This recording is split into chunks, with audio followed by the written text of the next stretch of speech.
Buenos Aires est au cœur de l'action en étant le point de départ et d'arrivée du Dakar 2010. Cette ville est magnifique et est dotée d'une riche histoire.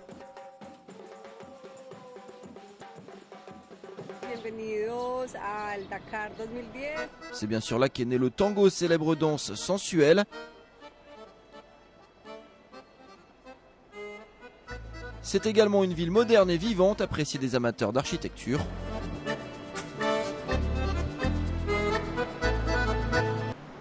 Hola, bienvenido a Buenos Aires. Tendrán la oportunidad de descubrir dos bellos países, Argentina, Chile.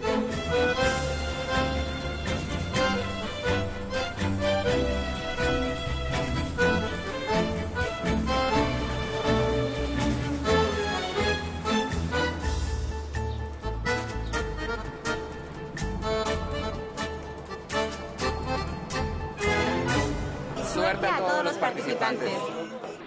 La caravane des concurrents du Dakar s'est rassemblée au centre de Buenos Aires avant de prendre la route vers les terrains les plus difficiles du monde.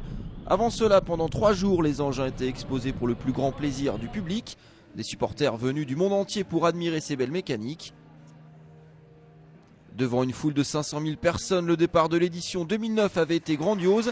Cette année, ils devraient être encore plus nombreux pour suivre cet événement qui emmènera les pilotes à travers l'Argentine et de l'autre côté des Andes, au Chili. On a un parcours à 80% nouveau, avec une grande partie dans le désert de l'Atacama, 7 jours, 7 jours dans ce grand désert avec une grande boucle entre Copiapó, qui va Copiapó, mais en remontant jusqu'à Iquique, 2000 km donc au nord. Donc ça va être un parcours avec beaucoup d'incertitudes sportives. En tout cas, c'est ce qu'on souhaite, puisqu'on va affronter des terrains très difficiles, dans des conditions de course très chaudes, puisque vous le voyez ici, il fait très très beau, et dans le désert de l'Atacama, on va avoir des températures très élevées. C'est le 32e Dakar et pour la 2e fois, les pilotes découvriront l'Amérique du Sud. Départ donné le jour de l'an de Buenos Aires, la capitale argentine. Les concurrents se dirigeront vers la ville de Colón où ils passeront la nuit avant d'attaquer les choses sérieuses dans l'étape vers Cordoba.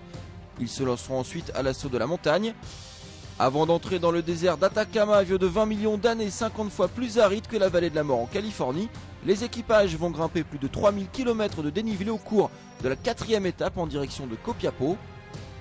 Après cette étape et exactement la moitié du parcours effectué, les pilotes feront une pause à Antofagasta. La seconde partie du Dakar commencera avec des étapes extrêmement difficiles, avec notamment la descente à travers Copiapó, La Serena et jusqu'à la capitale chilienne Santiago, qui bouclera la partie chilienne. À partir de là, retour par les Andes vers San Juan, San Rafael et Santa Rosa.